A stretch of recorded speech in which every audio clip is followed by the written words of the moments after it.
Hi, I'm Paul from YYC Smartphone Photo Walks, and I'm going to show you today how you can do some crazy killer editing all on your smartphone. Yes, on your smartphone. All the photos here that you're seeing today have been shot and edited on an iPhone, but you can do it on an Android as well. Let's get started. We're going to edit a picture today using Snapseed by Google. It's a free app that's available for the iPhone and Android, and it's incredibly powerful what it can do on a very high level in a very simple way. It's really important we go over this tutorial from Google first before we start. It's very important to know how to navigate. So let's select Tune Image, for example. So just click on that. Now by scrolling up and down with your fingertip, you can select the adjustment you want to do on the tune.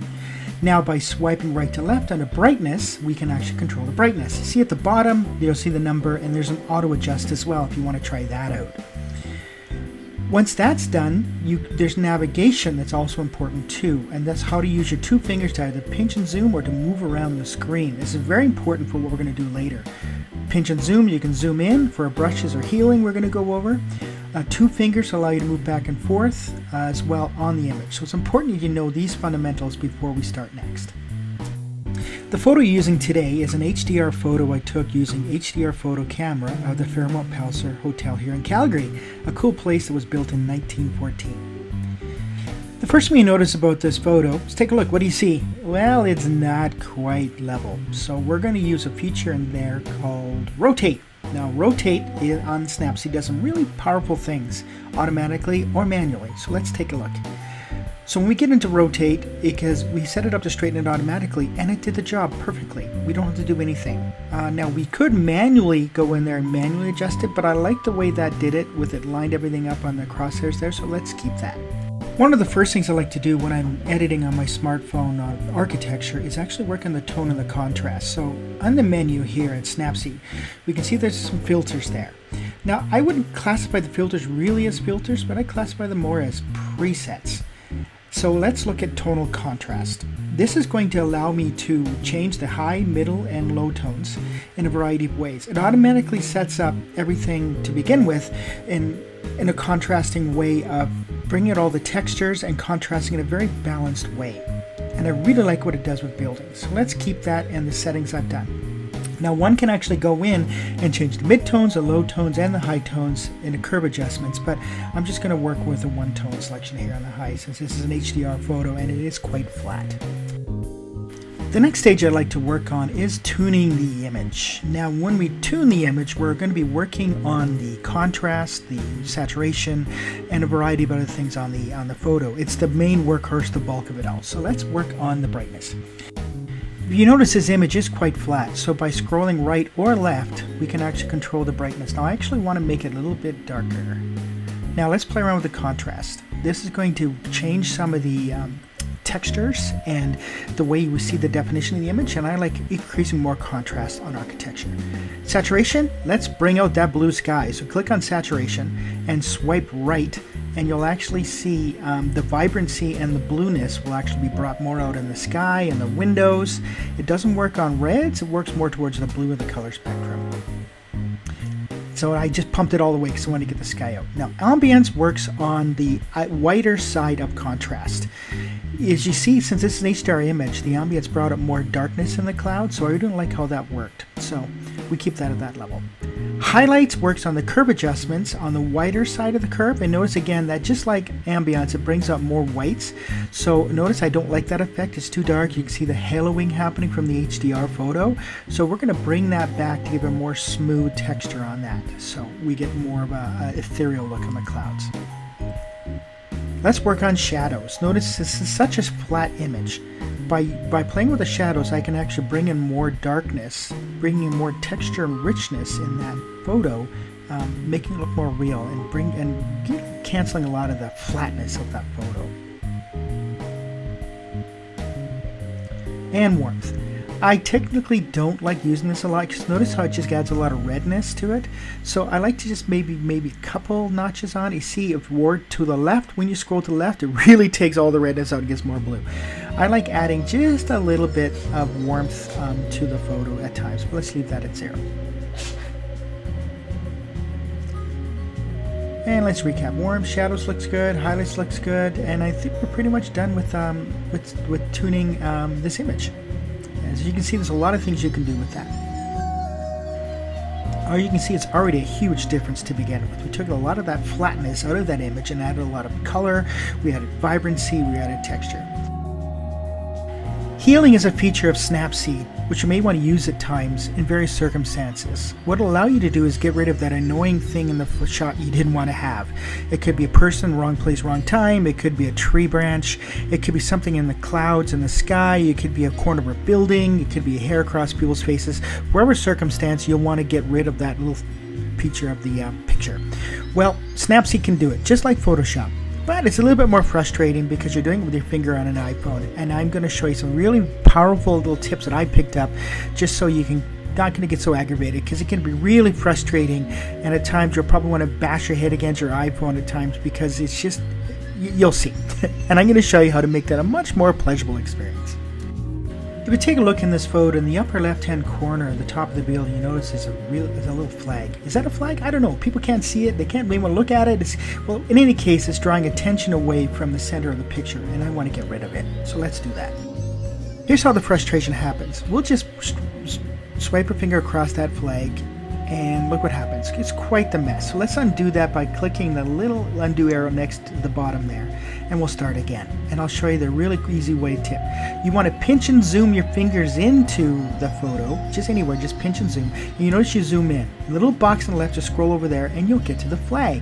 Now look, it's zoomed in. Now when you actually do your adjustments, look what happens. Now what it's going to do is it's going to clone something close to the area. So notice I'm going above it, and I'm not going below it. And I'm doing it in stages and steps. Now see what happens there? It pulled up the bottom. So, and if we do it again, that's not good. So let's undo that by hitting the undo arrow, and it again. And let's go higher up and work our way down. So we go higher up, work our way down, higher up. Now we'll zoom in again, pinch and zoom in. So we get really tight. We'll navigate a little window there. And this allows us to do detailed healing now. See how tightly zoomed we're in now? Now look what we did there. It's pretty cool. Now I'm going to reset this, and we're going to actually do it again so I can show you the exact steps to make it simple and easy so you can actually see the exact workflow. I've zoomed in as far as I can of the photo. Now use the little box on the left to get to that flag. Now I'm going to run my finger in healing in small little groups, and I notice I'm working up high and working down because it's going to pull the stuff from the sky down. Notice there's a little blurring on the edges. Now we can fix that by keep going up and down and up and down. So to heal, you've got to do a lot of little adjustments, not one big one. And as you see, I'm working up higher and I'm filling in a circle. So you can actually trial and error on this by hitting the undo button if you don't like how it's working. It's working pretty good. Notice it went up really high there because that's going to clone from the areas above where I started. So it's going to get more blue sky up there. And it's going to bring it down. And again, I go up high and I come down low. And we're going to see if I can luck out when I get down close. This is the hardest part when you get to something like this. Now, we're going to start out high to get rid of all that. And notice it's going to cause a little bit of blurring there at the top of the building. See? Now, we'll just fix that by undoing.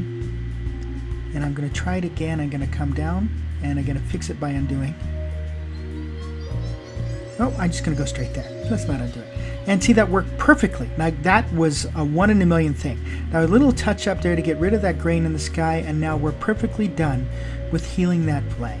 I got lucky there, but it's a lot of trial and error, so don't get frustrated. Just remember to zoom in by pinching and zooming, and you'll actually be able to get it done a lot easier than doing it from this screen where it's just not going to work. Okay.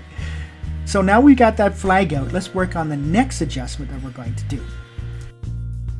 One of my favorite things is finger painting. Believe it or not, yes, I'm not kidding. So we're going to show you how you can finger paint by using brushes. Brushes allow you to do a lot of really cool things in controlled areas. So let's click on brush and we'll see where it takes us. Now you see we have dodge and burn, exposure, temperature, and saturation. Now you can only do you can't do radical brush adjustments here. You can only do up to like +10 or -10. So we're going to play around with saturation because I want to bring out more of that blue sky. So I simply just brush my finger over the blue sky. You know, you see it's really subtle. You'll see actually some more blueness happening here. If you got a good monitor, you'll be able to see this. So I'm actually bringing out more in the sky. Now how I got there is I pinched and zoomed, and then I used that little box on the left to get over there. Now let's navigate down to the middle there. Let's work on the center blue. So notice the little blue in the clouds came out. And we're going to scroll down in a little bit once I finish finger painting here, and we're going to work on the blue sky there. We're going to bring up blue here in this area. So you just brought a little bit more blue.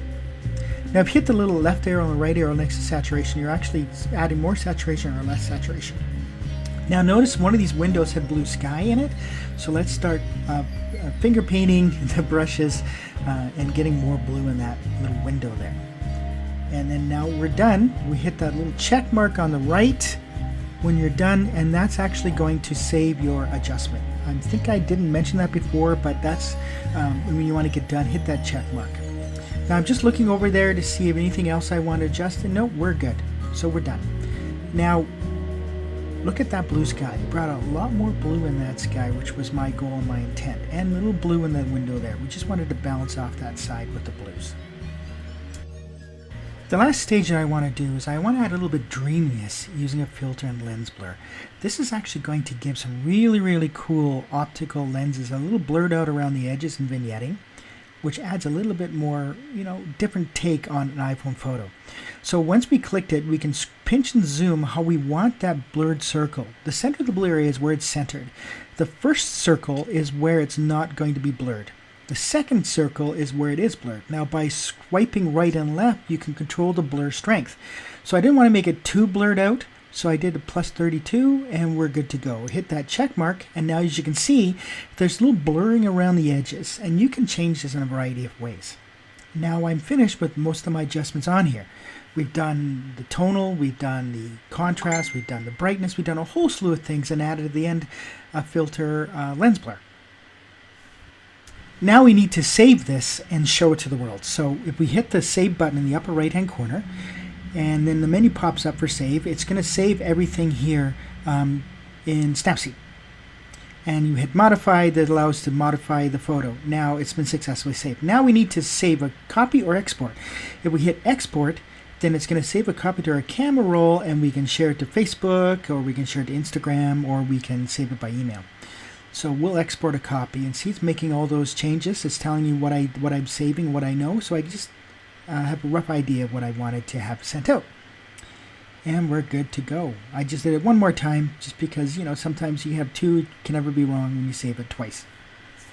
Another important feature of Snapseed, if you look in the upper hand corner, you'll see save and 6. That means you have 6 adjustments there.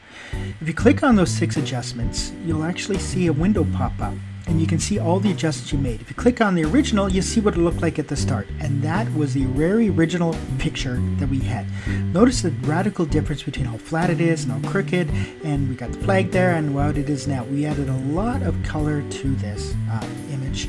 We've added a lot of definition, a lot of detail, and a lot of saturation. So as you can see, the before and afters are quite dramatic. And if we actually click on those features there, you can actually turn them off and on. So if you actually had an adjustment you didn't like, you can click on it, it'll turn it off. You can actually click on it and delete it as well. Or you can click on it and do some adjustments and rework on it as well. See the little left arrow there? Well, on the lens blur, that'll allow you, if you click on it, it'll allow you to modify that lens blur if you wanted to fix it. So thank you for listening and watching to my very first tutorial on Snapseed from YYC Photo Walks. Stay tuned for more. It's been an exciting opportunity for me to show people in Calgary how they can do amazing shots like this on their iPhone or Android. We'd like them both. Thank you.